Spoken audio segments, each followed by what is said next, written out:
powerful a weapon than any fleet or army on earth. We are one people, with one will, one resolve, one cause. Our enemies shall talk themselves to death, and we will bury them with their own confusion. We shall prevail. On January 24th, Apple Computer will introduce Macintosh. And you'll see why 1984 won't be like 1984. Is there anyone alive out there? Can anyone hear me? Is there anyone alive out there? A revolutionary smartphone game or a potentially lethal fad. Pokemon Go hasn't even been out a week and already it's a viral phenomenon. Yeah, the app has already soared to the top of the download charts and added $7 million in market value to Nintendo.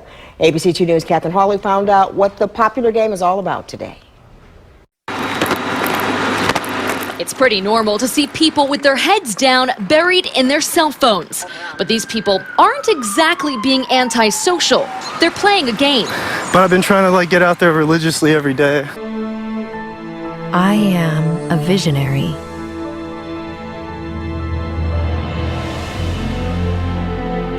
Illuminating galaxies to witness the birth of stars.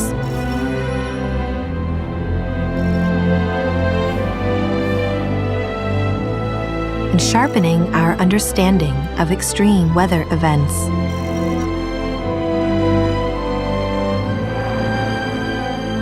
I am a helper, guiding the blind through a crowded world.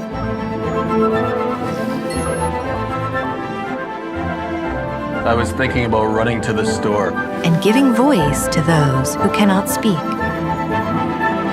Do not make me laugh. Getting your hands on a new car is good. Getting your hands off a new car, thanks to Super Cruise from OnStar, that's better. OnStar, better never stops. Was it for you a pleasing experience? Did the movie portray the world that you had seen when you wrote the book? Well, it was an overwhelming experience because although I had seen most of the rushes at various times over the previous couple of years, this was the first time I saw the complete thing, and with the sound, which is a very important element. And it was a shattering experience, but at the same time a wonderful one. I've now seen it 8 times, and each time I like it more. Is this a movie that is solidly based on scientific fact? I mean, can you make a strong case for what you see in the movie as oh, yes, scientific basis? Absolutely. I'm prepared to argue for all the hardware to look something like this, the spacecraft, the spacesuits, the space stations, all these things which are shown in great detail are very firmly based on today's technology, extrapolated 3 decades into the future. Got it? 1, 2, 3, taking up space! Flynn, bye. You look. I am a transformer, harnessing gravity to store renewable power.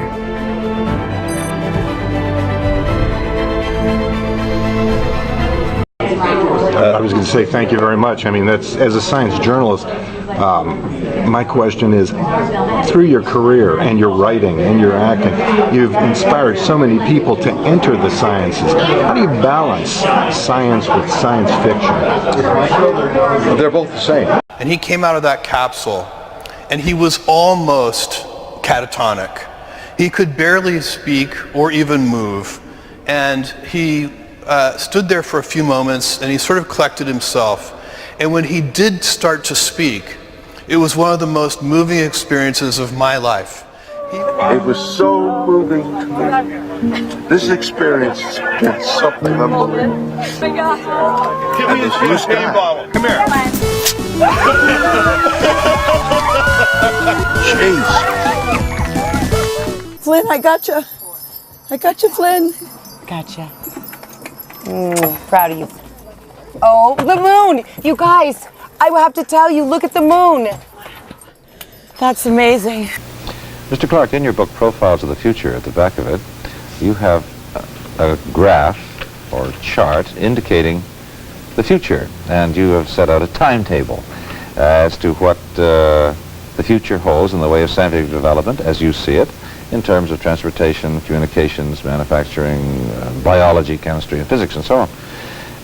And in the year 2001, you, for example, have said that we'll be colonizing planets. This is, I think, likely. We'll certainly be starting the colonization of the moon quite early in the next century, possibly even in this century. I think that about the 1980s we'll be establishing the first bases on the moon, rather like those in the Antarctic. But later we'll try and make them self-contained and self-sufficient, growing their own food locally, providing oxygen and water from local lunar resources. And then, maybe around the turn of the century, we'll be doing the same thing on at least Mars and perhaps some of the other planets or satellites of the planets. Living an encapsulated life. First of all, we will have to live in fairly restricted quarters.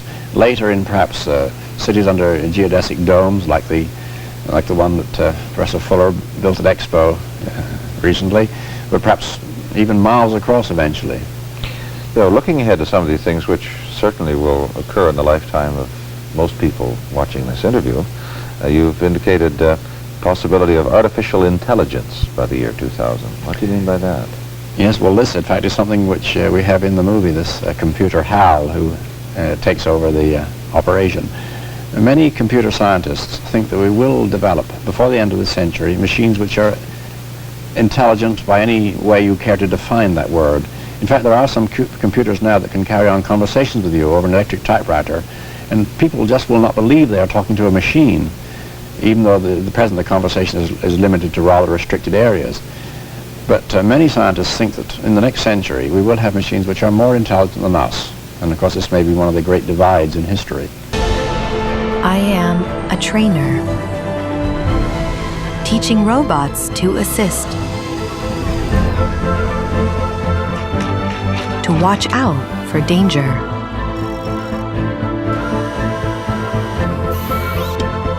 and help save lives. I am a healer, providing a new generation of cures and new levels of patient care. Doctor, that I am allergic to penicillin. Is it still okay to take the medications? Definitely. These antibiotics don't contain penicillin, so it's perfectly safe for you to take them. Tuesday, during President Donald Trump's visit to Riyadh, the first stop on his Middle East tour, the U.S. and Saudi Arabia signed a $600 billion agreement that includes a significant defense contract and considerable investments in artificial intelligence. Simultaneously, American business executives attending a conference in Riyadh concluded their own deals. Saudi Arabia Crown Prince Mohammed bin Salman committed the $600 billion in a call with Trump in January, though the details of the deal were largely unclear until now. Saudi company DataVolt will invest $20 billion in AI data centers and energy infrastructure in the U.S., and the Saudis will purchase $142 billion in military equipment and services from the U.S. as part of the agreement, according to a White House press release. According to the New York Times, before signing the agreement, Trump told bin Salman he wanted the kingdom to raise its investment to $1 trillion, noting, quote, "We have the biggest business leaders in the world here," end quote, who are, quote, "going to walk away with a lot of checks." Coinciding with Trump's visit, U.S. billionaires including Elon Musk, OpenAI's Sam Altman, Palantir's Alex Karp, and BlackRock's Larry Fink attended the U.S.-Saudi Investment Forum, where organizers claim 145 deals worth more than $300 billion have been signed, including a deal for NVIDIA to sell 18,000 AI chips to the new Saudi-backed company Humane, and Saudi approval of Musk's Starlink. Trump's stop in Riyadh kicks off a 4-day tour of the Middle East. While the goals of the visit are somewhat unclear, it's expected to center around new economic investments rather than broader geopolitical strategy. Conflict of interest concerns swirled ahead of the visit, particularly surrounding Trump's family business ventures in the region, and, more recently, the expected announcement that Qatar will gift the Trump administration a new 747 megajet.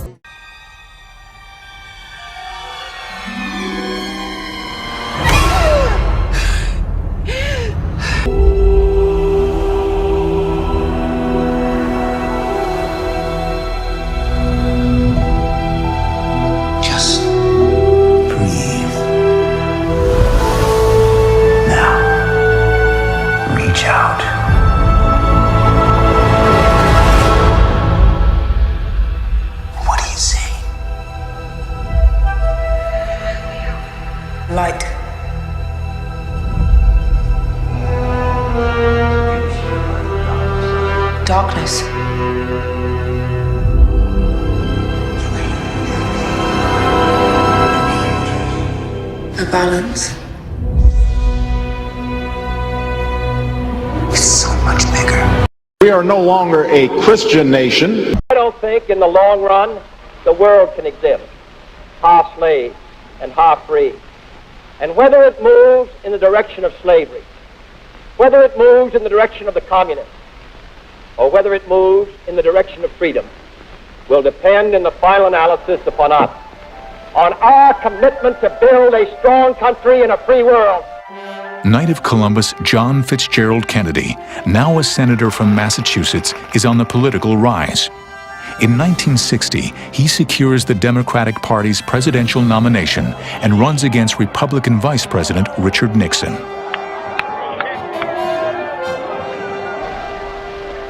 As we face the coming great challenge, we too shall wait upon the Lord and ask that He renew our strength.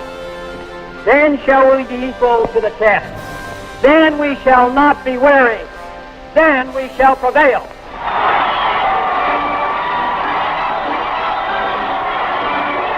But like Al Smith before him, Kennedy will also have to tackle the issue of his religion. Now, there is nothing in my religious faith which prevents me from executing my oath of office. Now, I have been in the service of the United States. I spent 3 years in the hospital afterwards. My brother was killed in the war. My sister's husband was killed in the war. I'd like to know whether there's some opinion that I am unable to fulfill my office of citizenship. There isn't.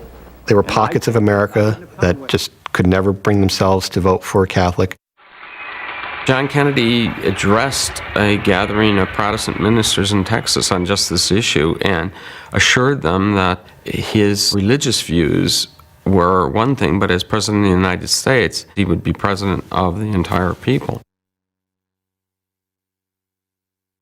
For our concern is the fact that your church has stated that it has the privilege and the right and the responsibility to direct its members in various areas of life, including the political realm. But if this election is decided on the basis that 40 million Americans lost their chance of being president on the day they were baptized, then it is the whole nation that will be the loser in the eyes of history.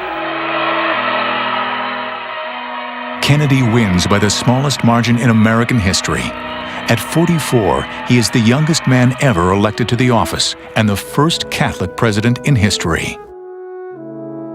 JFK's presidency was enormously important to Catholics. It signified that Catholics were fully accepted as full citizens of the United States. Kennedy comes in, he's youthful, he's exuberant, he's brimming with ideas, he invites intellectuals into the White House, he has this charming wife who can speak French and Spanish, and he has children in the White House. Suddenly there's a surge of energy that corresponds with his new frontier. He received the Supreme Knight of the Knights of Columbus in the Oval Office at one point during his administration.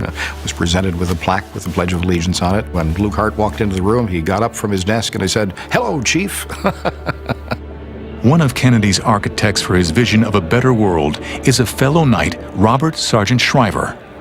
The day after the inauguration, Kennedy phones Sergeant Shriver and asks him to create the Peace Corps.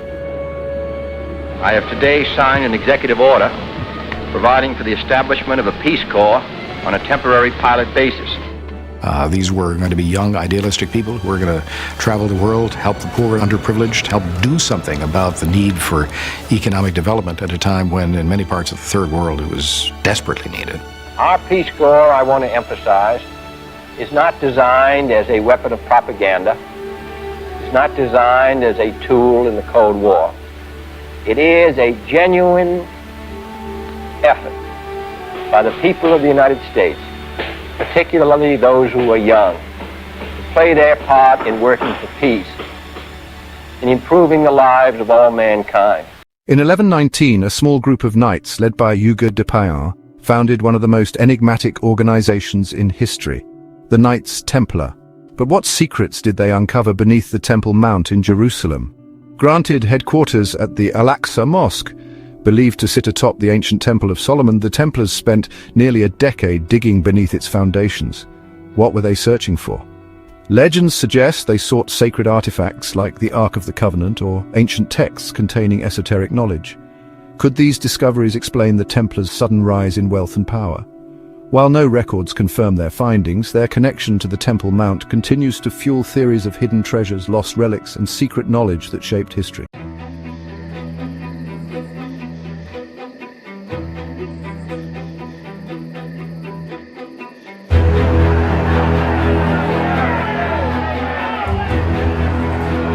Mr. Hinky stand here accused of using the dark magic known as analytics.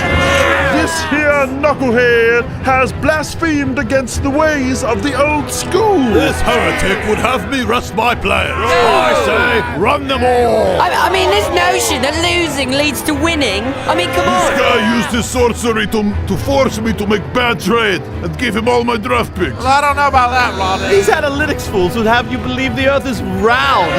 Do you see a curve anywhere? I mean, I'm just asking questions. And now, with the hot hand, Sir Evan Turner is going to light Iggy on fire from a mid-range distance. Commence the long two. Not clutch. You know, the guillotine's probably more efficient. Man, shut up, witch. All right, let's try again to light the heretic on fire. Not today, Luddite. It's Barack Obama. A tan horse, really? That's right. It is I, Barack Obama, 44th President of the realm, defender of rational thought and the use of data to make informed... Show us your birth certificate! I'll be taking the numbers, man, with me. Thanks, Obama. But where will we go? To a place far away, where innovation and new ideas are welcome.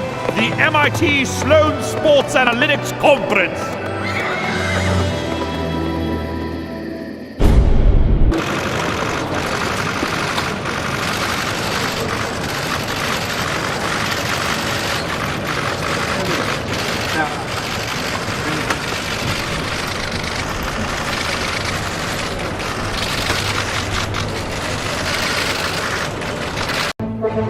Tonight, President Trump's attempt at papal humor is sparking outrage worldwide. With the papal conclave just days away, the White House released this photo of Trump in full Pope attire. The New York State Catholic Conference accused Trump of mockery, while an Italian newspaper called Trump pathological. I am a navigator, generating virtual scenarios to let us safely explore the real world. To you, it may just be an elevator. Here goes nothing. But for a young homeowner becoming their parents, it's a learning opportunity. Come on in. The more the merrier. Paris, huh? Bonjour. We got any out-of-towners in the elevator? Tom, it is not easy. 10th floor, huh? Must be a heck of a view. Okay, see how everyone else is facing this way? Progressive can't save you from becoming your parents, but we can save you money when you bundle home and auto with us. Okay, that was terrible. Okay, let's hang back. We're going to try that again. And understand every decision. I even helped write the script. Breathe life into the words. En muchos idiomas. Y escribí la música.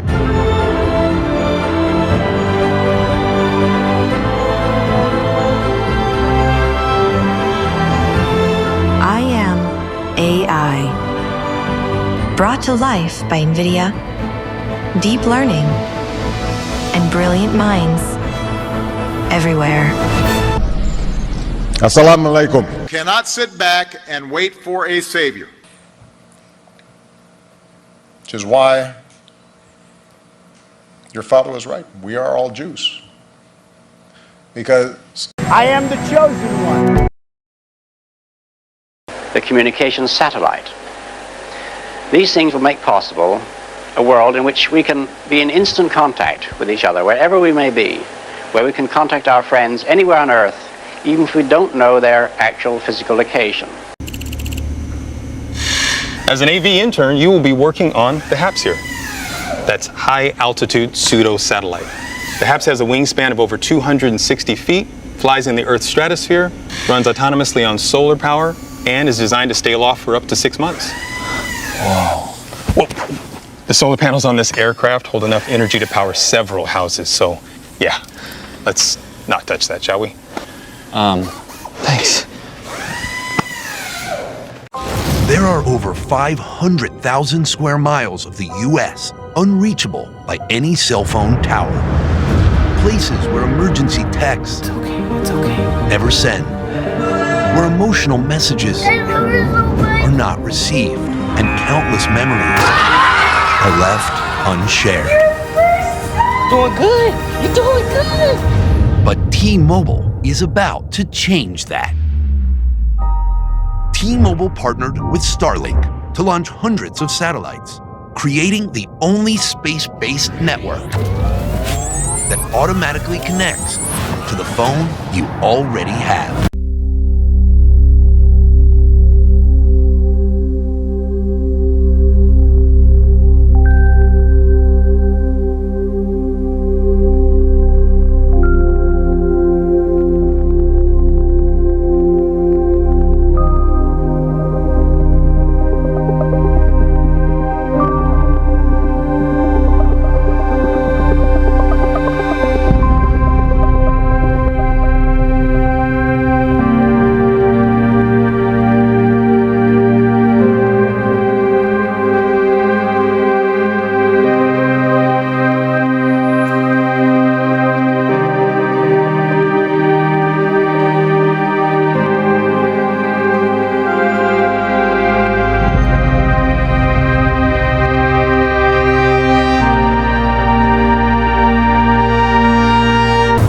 And because connection means everything, we're inviting anyone on any wireless carrier to experience it for free.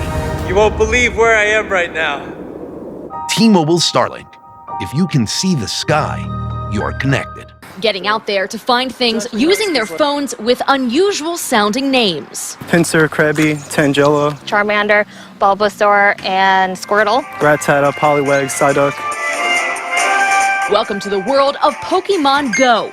Patterson Park was packed today with people on a smartphone scavenger hunt. Users wander the neighborhood in search of Pokemon characters who pop up. That's honestly the best part because gamers are notoriously lazy. The game pushes players to explore their outdoor surroundings as well as walk a lot. The app uses your phone's GPS and camera to bring you to real locations to collect items and spot Pokemon. One of the reasons this game is so popular is because it's so interactive and you can actually capture Pokemon right in front of you. Finally, to go catch Pokemon, and at least our world version of it is pretty awesome. I think all of us have always wanted to be a Pokemon master. Yeah, it's just really immersive. Like I said, it gets you out here doing stuff. I just talked to a bunch of people on the path doing it. Players say it's also forcing them to be more social outside of the game. This group had only been friends for 5 minutes when we ran into them, all meeting, trying to capture Pokemon characters. So we started talking, and then they showed up, and then we started talking, and we were just like, hey, we all play Pokemon Go. There's a Pokemon right there, Pokemon right there. And that's how we became friends, Pokemon Go friends. That's just how it is. It's a fun game to try, but if that's not your style, guaranteed you will see plenty of others walking around, gathering, and battling Pokemon. Hello, everyone. This is your favorite president, Donald J. Trump. Donald Trump's latest moneymaker is a new collection of $99 digital trading cards. Let the fight begin! And get this, anyone buying 15 digital cards gets a physical card with a tiny piece of the suit Trump wore in the debate against President Biden. Thank you.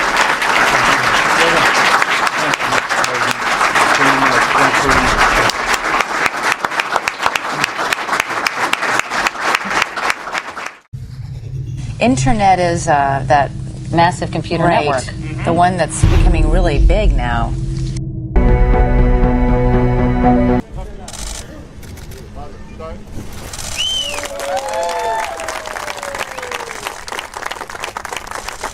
הנשיא טראמפ הוא ידיד גדול מאוד של מדינתנו.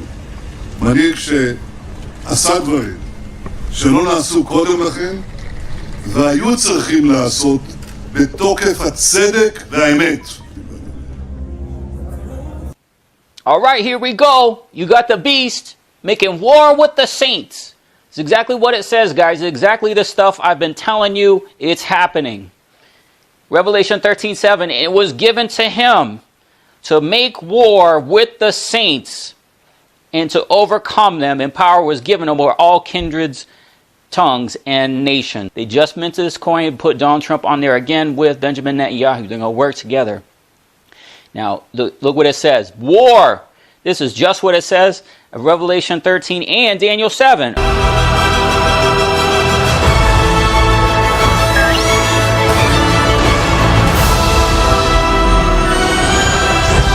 I only know one truth.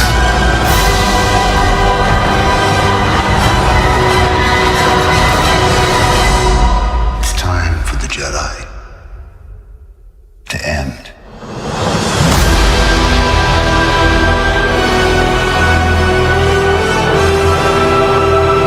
Hereby directing the Department of Defense and Pentagon to immediately begin the process necessary to establish a Space Force as the 6th branch of the armed forces. That's a big statement.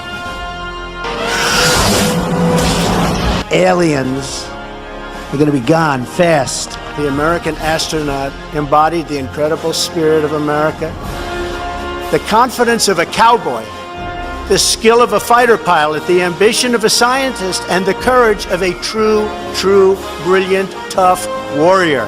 We are going in with first wave. You smash the entire area. You kill anything that has you dead meat. We get you, sir. But they will face an enemy more devastating than any ever imagined. Does the president believe in the existence of UFOs?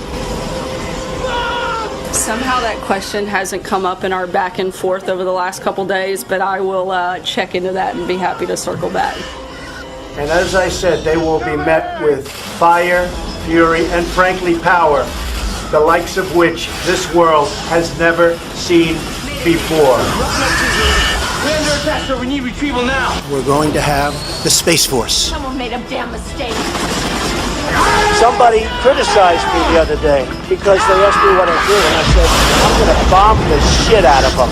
They've got to be stopped. TriStar Pictures takes you to the front lines. Get them out of here! Get out! Kill them all! Space Force. Troopers. There is absolutely nothing Americans can't do. Now, since childhood, I have been a fan of these movies, even the superhero movies. But as you wake up, you really start to see the programming that is taking place, the subliminal messaging, the New World Order propaganda that we are seeing. In fact, right in this poster, you can see the one eye symbolism right there in our faces, the eye of Horus, the eye of Osiris, of Ra, whatever you want to call it, the same Luciferian symbolism right in our faces. And to many people would just dismiss it as, whatever, that's just, coincidence, or that's just their artwork or design or whatever. But when you start waking up to what is truly going on in this world, you know what that means. And my opinion really shows a major theme of duality. It is something that we have spoken about many times on this channel, this mixing of the dark and light, the black and white, the good and evil, male and female, whatever you want to call it. They constantly want to blend these things together. And I believe it is a major Luciferian doctrine and possibly one of the tenets or major tenets of the occult, I would say. It's centered around a character named Rey, whom you saw in the previous episode 7. So having taken her first steps into a larger world, Rey continues her epic journey with Finn, Poe, and Luke Skywalker in the next chapter of the saga. So there is a lot going on here. I believe that Rey could possibly represent Mystery Babylon, the same female heroine figure that we constantly see in so many movies even like Hunger Games, like Divergent, or this mother goddess, Mystery Babylon type figure that we are seeing a lot in movies.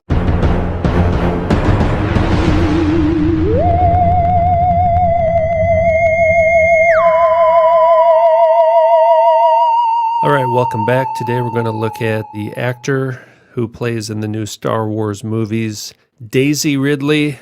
And we're also going to take a look at the Force and what this really means. And we're going to read some Masonic literature by Albert Pike. Daisy's grandfather was an OBE at the BBC. Knights Templar, secret societies.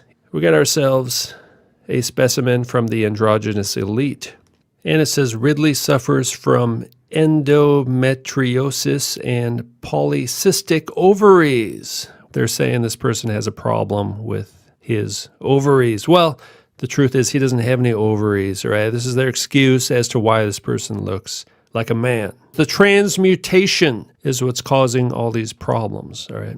This person has tattoos. A tattoo of the alchemical symbol of air on his right hip. Well, that's a good place for it. We're going to find out what that tattoo really means. In fact, it means this. Oh, yes, your right hip. Put your hands in your pockets next to your tattoo, because look at those shoulders. Anything you can do to distract us from how masculine your shoulders are, that may help to deceive the masses. Better do something about that brow bone, though. You got yourself a masculine brow bone. Somebody call the doctor. You need to shave that down. This person has undergone some facial feminization surgery, as you can tell. Evidence of rhinoplasty, possible forehead plasty. But look at that head, all right? It's got the big head. It's got the big Wonder Woman head. Oh, yeah, look at those arms, man. This person is more ripped than I am. Getting out of shape, sitting around making these videos. This person has a very nice male physique. Likes to dress in these female clothes for some reason. Bit of an Adam's apple there. Square jaw, rhinoplasty nose. Oh, nice teeth, by the way. Hey, I'm such a nice guy. I try to give these people compliments as often as possible. That's a nice looking tranny. All right. Yeah, not really, actually. Look at the forehead. Look at the brow bone. It's just got the small nose, right? And kind of this, it's kind of got this nice tranny smile with the nice teeth. That's the only thing that makes it look feminine. Look at how masculine that is right there, all right? The square jaw, the chin, the collarbones. Yeah, put those hands on the hips, right? Next to your tattoo there with the pentagrams. See, this person has pentagram tattoos, pentagrams on the dress, and broad shoulders, and long arms, very long arms. Been pumping some iron, it would seem. Yeah, that's right. You got male muscle development, wearing a mask, as all actors do. And they have to change that to feminize these people, right? And then it goes down into the nose, right? They got these perfect little tiny noses and these big heads. Now, this person's probably done some corset training. Trannies can fake a bit of a curve, all right? It's not a real curve. Now, that looks like a twin sister to me. That is a sister, by the way. And I don't know if they've officially announced being twins. Now, are these people twins as well? It makes you wonder, right? So this person does look very Jewish, probably came out of the Hirschlag fertility clinic, just like all these others, right? There's kind of the Natalie Hirschlag, Natalie Portman strain of these people, right? It's a lineage. There's a bloodline, all right? Now, Orphan Black, that's a show about transgendered clones, by the way. Allison, fine. She wants in. We're clones. We're someone's experiment and they're killing us off. Is that helpful? Mommy? Gemma? Who are those ladies? They're just Mommy's friends. Sorry. I wanted to float that whole clone thing a lot softer. But twins are really just clones, right? So the twins happen naturally. They do happen a lot with IVF, all right? In fact, if you wanted to make twins, you could. You could intentionally make tons of twins if that's what you really wanted to do. All right, now we're going to find out what the Force is all about. All right, here's Morals and Dogma of the Ancient and Accepted Scottish Rite of Freemasonry by Albert Pike. And look at how many times the word force is used just on the beginning of this book, right? Where do you think Star Wars got their force from? Thought is a force, and philosophy should be an energy. When all these forces are combined and guided by the intellect, the great revolution prepared for by the ages will begin to march. The power of the deity himself is in equilibrium with his wisdom. Hence, the only results are harmony. These are code words for Kabbalistic concepts of androgyny. The adept may find it in the Kabbalah. The justice and mercy of God are in equilibrium, and the result is harmony, because a single and perfect wisdom presides over both. The Zohar declares that everything in the universe proceeds by the mystery of the balance, that is, equilibrium. Whoa. cold, peace, violence, And between it all, balance, and energy. A force. and inside you, Inside me, that same force. Reason and science demonstrate to us that the modes of existence and being balance each other in equilibrium according to harmonious and hierarchic laws. Therefore, it was they that made the sun and moon emblems of the two divine sexes and the two creative forces. It is certain that in all nature, harmony and movement are the result of the equilibrium of opposing or contrary forces. These two parallel lines enclosing the circle are connected at the top, symbolizing the equilibrium which explains the great mysteries of nature. Everything, says the Zohar, proceeds according to the mystery of the balance, that is, by the equilibrium of opposites, and thus from the infinite mercy to the infinite justice. In equilibrium flows the perfect harmony of the universe, infinite power, which is lawless, and infinite wisdom. In equilibrium also produces beauty, or harmony. Beauty, most beautiful woman in the world, means most androgynous human. Valentina Sampaio has yet another achievement to add to her resume. The 23-year-old model was announced as a 2020 rookie for the upcoming edition of Sports Illustrated Swimsuit, becoming the first ever transgender model to be featured in the magazine's iconic summer issue. The Brazilian model took to Instagram to share how overjoyed she is to have been chosen for such a special honor. I am excited and honored to be part of the iconic Sports Illustrated swimsuit issue. The team at SI has created yet another groundbreaking issue by bringing together a diverse set of multi-talented, beautiful women in a creative and dignified way. Secret of the universal equilibrium is the royal secret. The mystery of the balance is the royal. Secret of the occult sciences is that of nature itself. Well, they've already said that nature is the harmony of male and female combined. Male and female are in equilibrium. Male and female are the active and the passive symbols. Male and female created them in the image of deity. Male and female were the prominent deities of the mysteries. Male and female, within the occult wisdom, the supreme crown is fashioned. Male is Yod, he is female. Vav is both. Male on one side, female on the other, the supreme will holding the balance. Male principles of the alchemists represented by air and the earth. The female organ of generation of Adam Kadmon. Man attains the purposes of his being when his two natures are in equilibrium. Yeah, so equilibrium is kind of a big part of Freemasonry. and between it all, balance. Balance. Everything in the universe proceeds by the mystery of the balance. Balance, symbol of all equilibrium. Balance, the symbol of the male and female person. Balance, the royal secret, is what the Zohar calls the mystery. Baphomet, the hieroglyphic figure representing the universal agent. Adam conformed into male and female, and a state of equilibrium established. See, we've lost that state of equilibrium, and that's what they're trying to get back to. Adam Kadmon fashioned into male and female when equilibrium was introduced. Adam Kadmon flows downward into his own nature, and so is duality. See, he fell. That was the fall of man, was the fall into duality. And they're trying to get back to the monad, back to mono. Freemasonry is the subjugation of the human, that is in man, by the divine. So, translated, Freemasonry is the subjugation of the human, that is in man, by the demons, a warfare of the spiritual against the material and sensual. That victory, when it has been achieved and secured, and the conqueror may rest upon his shield and wear the well-earned laurels, is the true holy empire. So that in him also, as in the universe which God governs, harmony and beauty may be the result of a just equilibrium. may the force be with you. May the force be with you. May the force be with you. May the force be with you.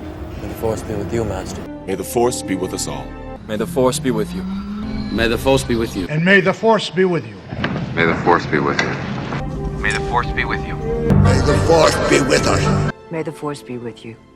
And may the Force be with us. May the Force be with you. May the Force be with you always. The royal secret of which you are prince is that which the Zohar terms the mystery of the balance. It is the secret of the universal equilibrium, of that equilibrium between good and evil, light and darkness in the world, and finally of that equilibrium possible in ourselves, of which Masonry incessantly labors to accomplish in its initiates and demands of its adepts and princes, between the spiritual and divine and the material and human in man, from which result the harmony and beauty. Remember, beauty is the central point between the two pillars of the Kabbalah. This equilibrium teaches us, above all, to reverence ourselves as immortal souls, right? The immortality of the soul. This is also the Noahide laws teach the same exact thing. Pairs of opposites forms a triangle, symbol of the deity, from Osiris, Isis, master of light and life, the creative world. The right-angled triangle, representing man as a union of the spiritual and material, of the divine and the human. And in each triangle of perfection, 1 is 3 and 3 are 1. So man is one, though of a double nature. Oh, maybe an andros and a gynos? And he attains the purposes of his being only when the two natures that are in him are in just equilibrium. And his life is a success only when it too is a harmony and beautiful, like the great harmonies of God and the universe. A force. And inside you. Inside me. That same force. Such, my brother, is the true word of a master mason. Such the true royal secret, which makes possible and shall at length make real the holy empire of true Masonic brotherhood. It is going to bother you because you're human, and I was human. I am human, still. We're here to talk about the end of the world. And anybody who believes that I am a man, obviously is an idiot. She's a man. He's lying! Shut up! My mom said to me, you know, sweetheart, one day you should settle down and marry a rich man.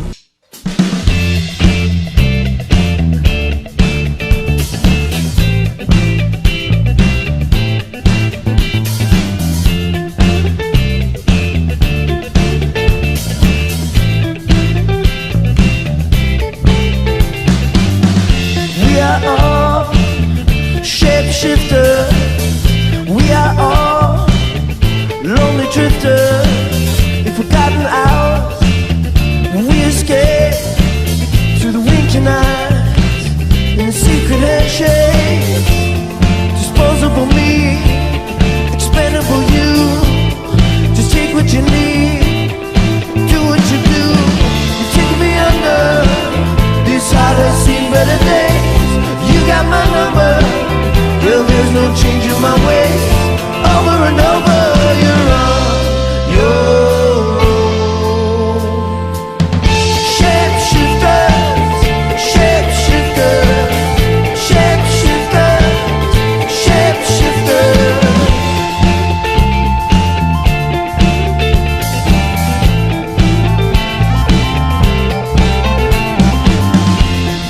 Running from me, I'm hiding from you. Good morning, angels. Good morning, Charlie! Charlie's Angels was on the other day, too. Full throttle, man. Full throttle. That was essentially tranny porn. That's what that was. I came home from work. I look at the TV. There's tranny porn on the TV. Oh, look at this, man. Baphomet sign right here, man. Right on the cover of the movie. Cameron Diaz, Drew Barrymore, Lucy Liu. They're half naked half the time. It's just demonic, tranny nonsense, man. This whole movie. They're giving you the Baphomet sign right here, which is the androgynous goat god Pan, okay? That means they're a tranny. When you see celebrities doing this, people in the elite, they're telling you they're a tranny, all right? Rebooted the series. They got a new generation of trannies, of course. They're not saints. Look at that. They're not saints. The lost word is tranny. The royal secret is tranny. The Holy Empire will be an empire of trannies.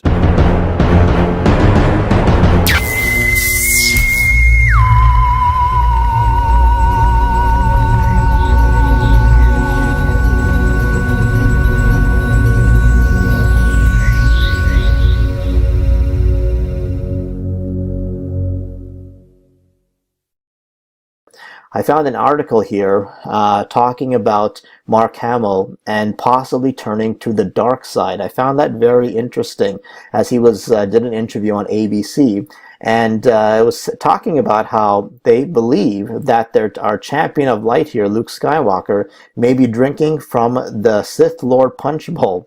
So in an interview with ABC, Mark Hamill, who plays, of course, the beloved Luke Skywalker in the series, had this to say: "There's a difference between teaser and a trailer. A teaser is supposed to show you dynamic images that heighten your awareness and make you want to see the trailer, but avoid all story points if at all possible. But I think that's the only story point that's in the teaser, which is Luke saying it's time for the Jedi to end. It was as shocking to me to read what Rian Johnson, the director, had written, as I'm sure it will be for the audience." So at this point, I'm sure the interviewer put his hand on his chin and with a grim look asked if he could indeed turn to the dark side. I believe they are portraying this darkness and the light. They're trying to say that, you need to bring the dark and the light together to have something pure. They're also, I believe, trying to say that the light also has corruption, so we really need to bring them together because you can, basically get wisdom from both sides. And same goes with this whole left-hand, right-hand path. According to the left-hand path is equated with malicious black magic, and the right-hand path with benevolent white magic. So one is good, one is bad, but basically they're, the left hand, the right hand, they both come from the same body. Of course, same we see with the whole Baphomet thing. And, when we look at even an article from the Gnostic Warrior, he talks about this black versus the white magic. So he goes on to say down here that there is a big difference between white magic and black magic, and allegory and a lie, but the Church of Satan disagrees with this fact. The Church of Satan founder Anton LaVey had written about black and white magic, claiming that magic is magic. White magic is supposedly utilized only for good or unselfish purposes, and black magic, we are told, is used only for selfish or evil reasons. Satanism draws no such dividing line. Magic is magic, but it is used to help or hinder. The Satanist, being the magician, should have the ability to decide what is just and then apply the powers of magic to attain his goals. Satanism is not a white light religion. It is a religion of the flesh, the mundane, the carnal, all of which are ruled by Satan, the personification of the left-hand path. So even though we are seeing that Satanism is basically, or Satan is the personification of the left-hand path, we're seeing that the Church of Satan really sees no dividing line, black or white. It's all the same. They pretty much blend them all together. You're a wizard, Harry. I'm a what? A wizard, and a thumping good I'd wager. No, you've made a mistake. I mean, I can't be a wizard. I mean, I'm just Harry. Abracadabra! Expecto Patronum!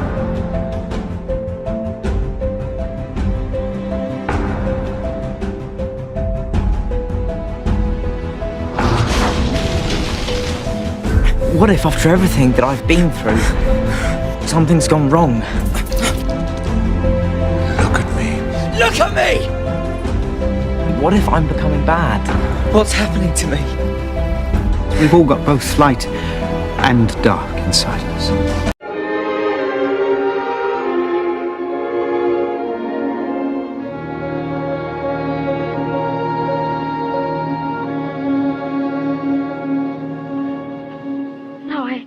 I know we're not in Kansas. Are you a good witch or a bad witch? But really, we are seeing a major blending of the black and white, the darkness and the light. Same thing we see with the yin and the yang, the positive and the negative, the male and the female, the day and the night, or the light and the darkness, the moon and the sun, the hot and the cold. Really major black and white duality, which we have spoken about so many times on this channel. The same kind of theme that is shown over and over and over again in so much of these movies and TV shows. And I believe Star Wars is really depicting the same thing. And of course, to me, this is the same spirit of Baphomet, or basically Satan himself. We see right in the depiction of Baphomet, the light and the darkness, the animal and the human, as above, so below. And you'll remember even in the older movies, we saw Luke Skywalker as he was starting out, he would wear this very light colored, almost beige or white kind of outfit. But as he became a Jedi, he would start wearing black. He wore black a lot. So he went really from the light over to the dark. Now, even though he was fighting for the good, a champion of the light, as we spoke about before, for whatever reason, he would dress. He used to be wearing white, but of course, then he wears the dark. It's an historic photo op. Pope Francis meeting the president and his family. When she met the Pope, Melania wore a long-sleeve lace Dolce & Gabbana dress with a veil. The president's daughter, Ivanka Trump, was also in black with a veil. This is the first meeting the new Superior General of the Jesuits had with the press. Father Arturo Sosa demonstrated patience and a sense of humor, even when asked if he likes to be called the Black Pope. I think Mulemi is better suited for it. Regarding being called the Black Pope, I don't like it. The idea is to be an organization, the Society of Jesus, that can help the church when, where, and doing what the church needs. And who is going to determine what are the needing of the church? The Pope. So again, showing the same duality here. I also find it interesting, his name, Luke Skywalker, just like his father, Anakin Skywalker. This last name of Skywalker, I believe, is a direct reference to Lucifer, because Ephesians 2 says, right in verse 2, that he is the prince of the power of the air, the sky. That is Lucifer, Satan, the dragon. He is the power of the air. He is ruling up there. He is in the second heaven, just as we have spoken about many times. If you believe in the true biblical cosmology of our world, we are under a dome firmament, and above that are the waters above, and I believe where the realm of the dragon, the realm of the fallen angels, and the kingdom of Lucifer, even as we spoke about in the last video on Thor Ragnarok, that Asgard is basically a depiction of the second heaven and Lucifer's kingdom. So he is the prince of the power of the air. And Skywalker, go figure, basically portrays that same theme. Skywalker, which to me, in my opinion, would be representing Satan and his fallen angels being up there. Okay, and I really believe that this is trying to tell us that Lucifer has been misunderstood. You know, even that TV show that came out, the Lucifer, he's being portrayed as a good guy. He's helping the police. He's using his powers supposedly for good. The holocron is something that holds the knowledge of the Jedi. So if you're a good Jedi, you have a cubic kind of holocron.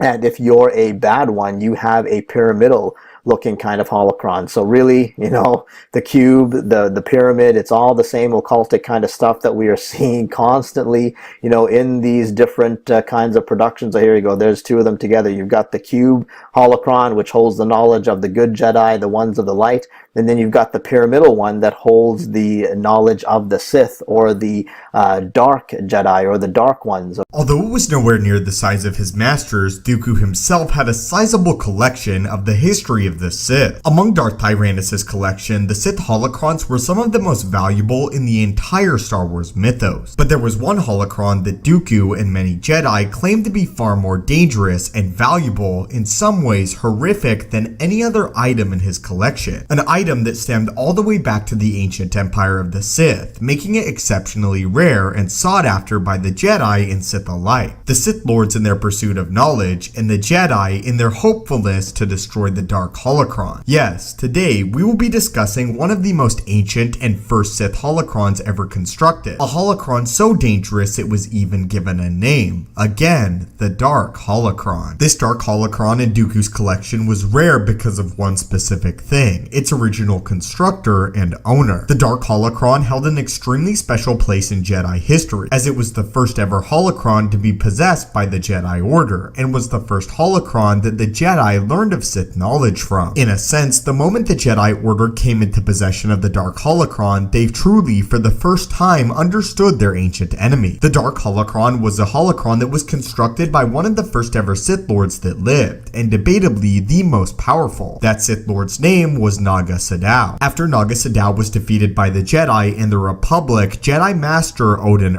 came into possession of this Dark Holocron. The Dark Holocron was originally found hidden within one of the many ships that belonged to Naga Sadow, and unfortunately for Sadow, he was unable to attain the Holocron yet again before he fled. And unfortunately for the Sith Lord, the Jedi Order were able to gain access to the Holocron. The Jedi that had recovered the Holocron, Odin knew the darkness that resided within it, and therefore it remained in his possession until the day he died. Odin seldom let any Jedi look into the Holocron, as he knew the power that it held, and the power to corrupt. Oftentimes, Odin himself would feel the pull to the dark side of the Force from the Holocron, as the Holocron would taunt him with the power that he could possess, as well as knowledge that Naga Sadow had actually survived, as the Holocron itself had a very piece of Naga Sadow. After the death of Odin the larger Jedi Council ordered the Dark Holocron to be hidden deep within the archives of the Jedi Temple, placing it within the Holocron Vault, but all the way in the back, where no Jedi would ever have hopes of laying eyes upon it again. In fact, it was banned for any Jedi to lay eyes on it. Even Jedi Grandmasters were not permitted to lay their eyes upon this ancient holocron, meaning that not even Grandmaster Yoda could look upon the holocron if he desired. It was because of this that when Dooku was being trained by Yoda at the Jedi Temple, he viewed the Dark Holocron as an ultimate pride. Dooku as a Jedi believed that if he could even just open or touch the holocron, he could gain the knowledge to become the most powerful Jedi that would ever live. As a young boy, Dooku had even had the opportunity to look upon the Dark Holocron, something that would plague his mind ever since he turned to the dark side of the Force years later. Okay, so really, here we go. There's an article that talks about this again from Wikipedia. It says that holocrons were image storage datacron devices used by both the Jedi Order and the Sith that contain ancient lessons or valuable information in holographic form. So Jedi holocrons were also called Jedi datacrons. They appear as palm-sized glowing polyhedrons of crystalline material and hardware and can only be activated and used through the power of the Force.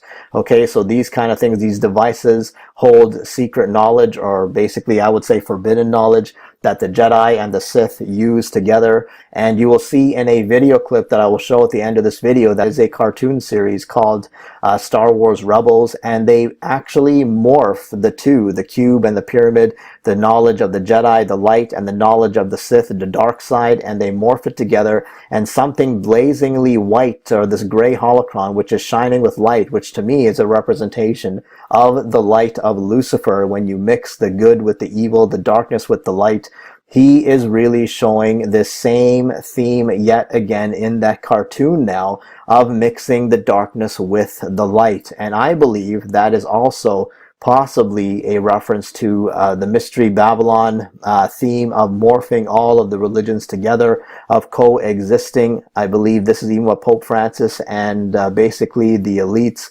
and these television shows and movies, the same theme of coming together, of forgetting all of our differences, of basically morphing into one. I believe this is pointing to the final one world religion that is coming down the pipe very soon. In fact, it's already in place, and it's just, you know, really spreading throughout the entire earth. But this one world religion is coming, which will center in the worship of the dragon, the worship of the beast, the false prophet. They will propagate this one world religion of all coming together, because it is all about Mystery Babylon. Again, this figure of Rey, how she is the one that seemingly will be the last Jedi, or coming together in this this female character, this female heroine.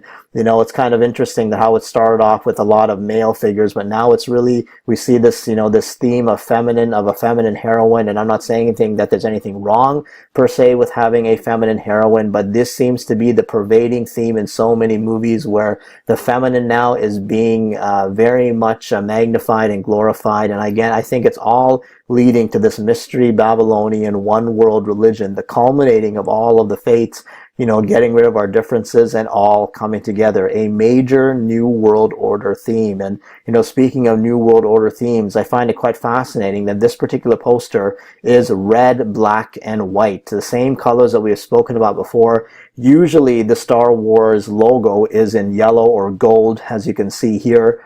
Or even in this one here, we see even in the last one, okay, this is showing episode 8, but basically usually it's a gold or yellow kind of color, but this time it is a red color. I find that quite fascinating. The red, black, and white New World Order color theme symbolism yet again being shown in our faces. And another thing that we have seen and that we showed pretty much right at the beginning of this video is the poster of episode 8. And you'll recall even episode 7, major one-eye symbolism being shown in these different posters.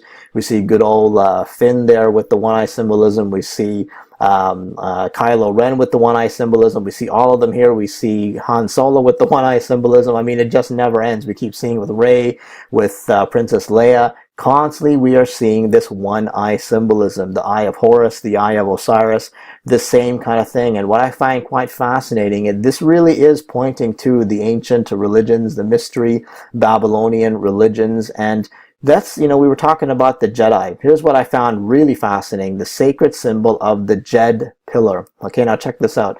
So hieroglyphics play an important role in understanding ancient Egyptian culture. One of the most commonly found and mysterious hieroglyphic symbols is known as the Jed symbol. With the appearance of a pillar and 3 or more crossbars, there have been several theories as to the meaning of this enigmatic symbol and what it represented to the ancient Egyptians who used it so frequently. So there's the symbol right there. What does that remind you of? And I'll get to that in a minute. The Jed symbol has the appearance of a vertical shaft or pillar.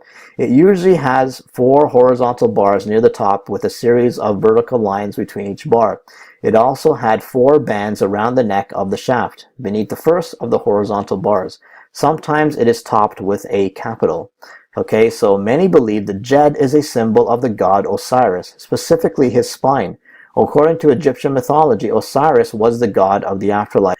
Of course, we'll remember the story of him dying because of his brother Set, and then basically after he dies, Osiris's wife Isis had been searching for him. She came to learn that his body was contained inside the pillar. She became close with the king and queen, and when they granted her a boon, she requested the pillar. Upon being granted the pillar, she removed Osiris's body and consecrated the pillar. It has since been called the Pillar of the Jed. The sun disk of the god Ra is raised into the sky by an Ankh sign. There you go, right there. So there's the Jed. You've got the symbol of the god Ra and his sun symbol there, and the Jed pillar. So the Ankh sign symbolized life, literally, possibly resurrection, and a Jed pillar signifying the stability and the god Osiris, while adored by Isis, okay, his wife. So basically, according to others, the Jed is a fertility pillar made from or surrounded by reeds or sheaves. Let's get rid of that right there. As Egypt was a treeless land, this may represent the importance of the trees that were imported from Syria.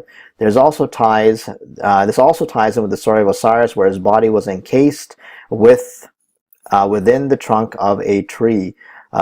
So basically we can see that this Jed symbol is big time a symbol of Osiris. And what does that look like to you? In my opinion, it looks like basically the lightsaber, what we see even in many of these Star Wars movies, the way the lightsaber is even depicted, okay, the base of this thing. And I believe that we are being shown here, or possibly where the Jedi has actually come from. It is a symbol of Osiris. Having the knowledge or the stability of Osiris is what I believe we are being shown here. We got another Egyptian relic here showing the same staff. I believe possibly, representing even the lightsaber. They all hold this kind of thing in the Egyptian hieroglyphics and stuff like that. So the Jed symbol is also used in a ceremony called raising the Jed. Okay, or raising the Jedi. I find that quite interesting, very, very fascinating. I believe this Jed symbol, to me, seemingly looking like the hilt or the bottom of a lightsaber, the handle, I would say, I guess, of the lightsaber or the Jed, possibly a direct reference to the Jedi and where they come from or what they actually mean. At the top of the Capitol Dome in Washington, you can see the goddess of freedom, also known as Semiramis, Queen of Babylon, who later became Isis of Egypt. Now, we suggest the dome itself represents the womb of the goddess. So, if the dome represents the womb of the goddess, we should find nearby the phallus of the god, ready to impregnate her and bring forth the spirit of the sun god. And we most certainly do. Facing the dome is the phallus of the sun god, the Washington Monument. During his research for his book, Apollyon Rising 2012, Dr. Tom Horn traveled to Washington, D.C., where he met with Masons at the House of the Temple, the headquarters of the Supreme Council of the Scottish Rite. Horn says these men were very cordial and mostly responsive to his questions. They even confirmed his understanding of the influence of Freemasonry in American history. It was only when he pressed one of them about a ritual called the raising ceremony, the raising of Osiris from the dead, it's also known as, which is conducted in the temple room on the 3rd floor of the building.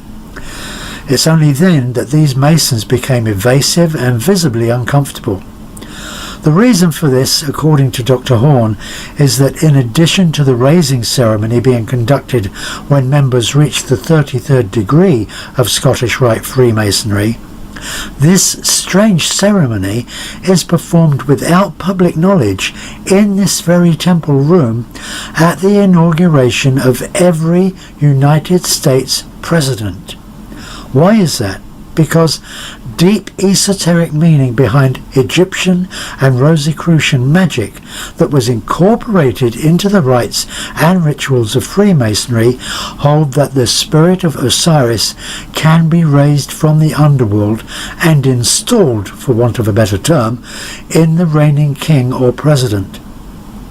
According to Tom Horn, this is why the US Capitol dome is laid out so as to face the obelisk, the phallus of the sun god, known as the Washington Monument. Here we've got an article here. It's actually a quorum, or where are the Jedi and Sith orders based upon from real life. So according to this, says the Jedi Order, the Force and Jedi values and beliefs are inspired by Asian philosophies and pantheism, which suggests all things in existence are connected this or another way. There was Jedi, most possibly. See the way they talk about Jedi. Fictional magicians from ancient Egypt, okay? So Jed pillars, Egyptian symbols, meaning stability. So stability was very important for Egyptians. If the world falls into chaos, it will be destroyed. So stability, periodicity, and order is very important. It's the reason why they were so obsessed with writing. If something is written, painted, sculpted, it will live forever. Well, as long as the text exists. Okay, so we can see it would help to defend the world from chaos and destruction. Again, the same kind of symbol, this Jed pillar, all right, again, basically symbolizing wisdom, or wisdom of Osiris, or his backbone, or stability, the same kind of thing. I believe this was depicted in the Economist magazine from 2016, the cover of it. You might recall this cover, but right in the middle, what is there? I believe this was a Jed pillar. You've even got what looks like a little kind of knight on the top here, or some kind of warrior, but I believe, again, they're trying to show stability in the Luciferian way, this Jed pillar, or the return of the Jedi, or possibly the last Jedi, which could be the false Messiah. And another article that I found even more interesting about this stuff from the Institute for Jedi Realist Studies that was found, it explains this Jed even more in depth here. The Jed eye, check that out, Jedi. It's the Jed, but the Jed eye, all-seeing eye, the Kemetic third eye of Hero. The word wizard comes from those who held the staff of power, which was called the WSR or Wasar. Osiris was the life force within creation, his backbone, the Jed or Jedi, hence the force of the Jedi Knights of Star Wars. Osiris was called SR or ASR, as well as Wasar.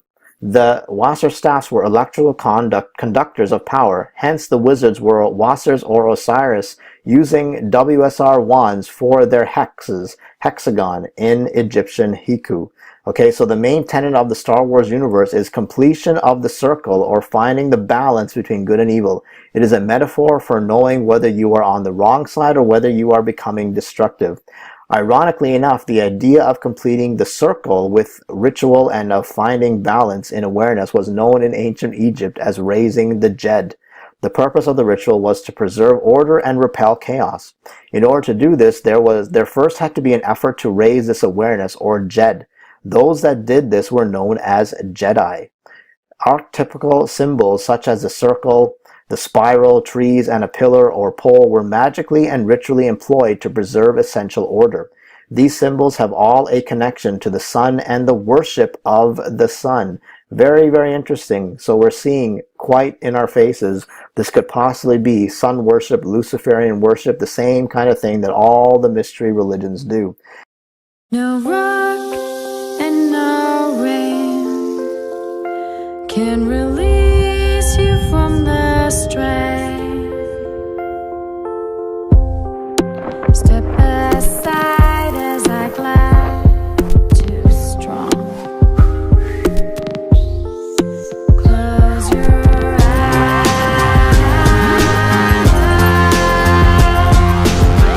as I eclipse the sun.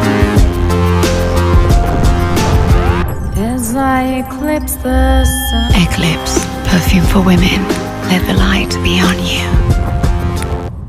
Historically, the Jed was raised at a crucial transitional time between cycles, evoking light and stability to dispel darkness and disorder. Such periods were the winter solstices, the failing years of a reigning monarch, or the coronation of a new one. A tower or an obelisk is that symbolic of the connection and balance of all things in heaven and in earth, now represents the Jed. We see this symbol all over the world as secret societies have used it as a backdrop for their empires. And we see this constantly. We know Washington, D.C. has the Washington Monument. The Vatican has their phallic right in St. Peter's Basilica. We see all the big cities, London and major places all over the world. They have their obelisk or this Jed that is put up there. This is what the secret societies are doing, and they know exactly what it means. So August the 12th and 13th was the time that the Osiris mysteries were shared and performed. The word wizard comes from those who held the staff of power, which we spoke of before. Osiris was the life force within creation, his backbone, the Jed. Okay, so we can see that this Jed really represents the power of Osiris, I would say the knowledge of Osiris, or, hence the force of the Jedi Knights of Star Wars. So I was shocked when I saw this for myself. Even the Jed, they add this eye. I guess the eye could represent the eye of Lucifer, the eye of Ra, eye of Osiris. The Jed eye, this energy symbol was built into the pyramids, okay, of Thoth and Cheops and Khufu.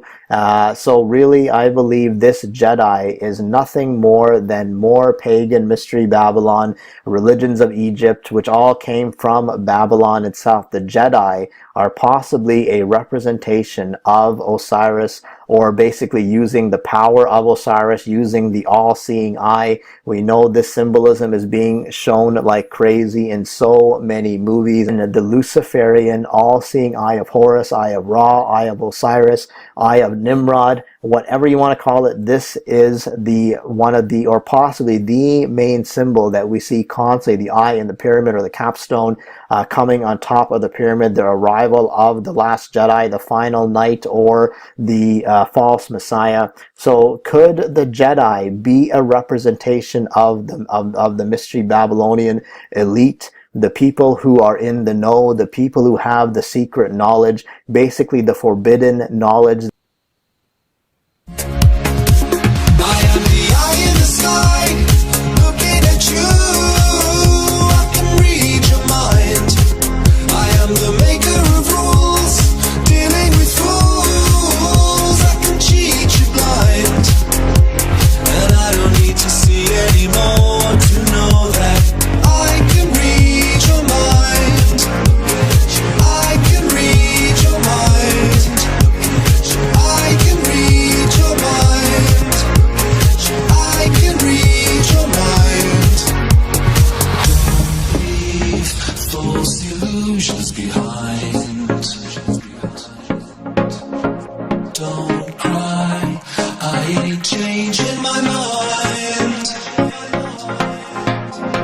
Find another fool like before, 'cause I ain't gonna live anymore believing some of the lies while all of the signs are deceiving. Mental health issues affect people of all ages, income levels, and cultures.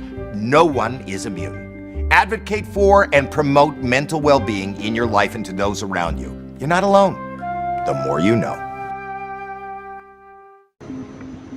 Now, what is significant and about this as well is that Katy Perry was once came out at I believe it was a Super Bowl halftime show, and she came out as the More You Know star.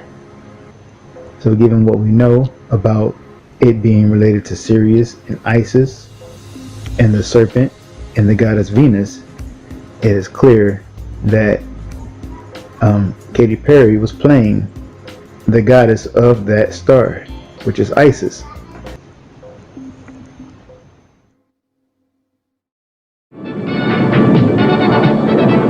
Where darkness rules, fights the champion of light.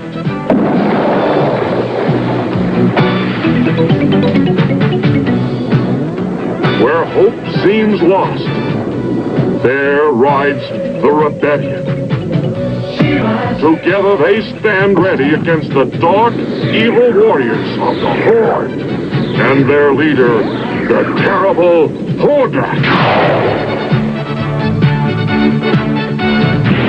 The rebellion, armed with hope and ancient powers against the force of an intergalactic army.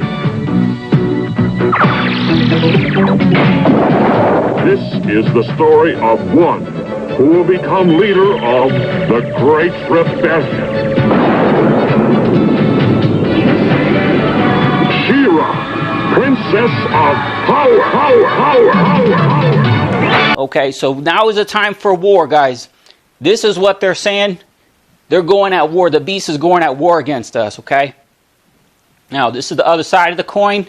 They're calling Donald Trump their Messiah. This is the temple coin. This is the one going to come out. All right, you got the third temple coming soon. They saying Donald Trump is Cyrus. Okay, they got Cyrus here again. And it says something here like about the Sanhedrin. The council of the Sanhedrin is meeting. But look at Cyrus is my anointed king. Well, what they're saying is Donald Trump is their anointed king. We say anointed in English. In Hebrew, that's Mashiach, the Messiah. Okay? They're saying Donald Trump is their Messiah, anointed king. Okay? Excuse me, back on this page, it says here something like Ben, son, right here, our light. And this is the Hebrew word for war.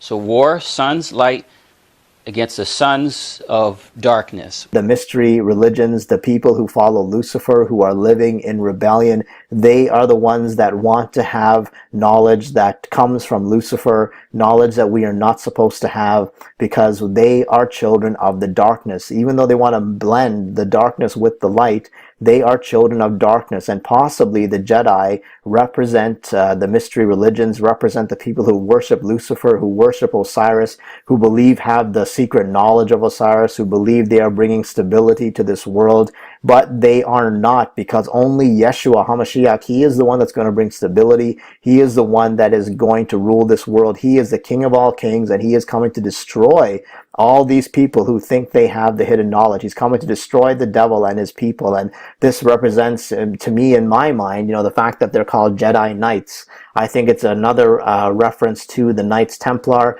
who we know are part of the Freemasons, the Illuminati, the people who run this world. So that is what Star Wars is really all about. These ones who have the fallen knowledge, these ones who come with the knowledge of Lucifer, the knowledge of Osiris, the backbone, bring the stability, or fake stability, I would say, to the world. But they are just not. They are going to be cast down to the earth, and the final judgment of this world is going to commence once that happens, I believe. So we are being shown this blatantly in our faces.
With the release of Star Wars Rebels Season 3 trailer, we have some interesting new information and possible hints in regards to the Sith holocron Ezra acquired in the Season 2 finale.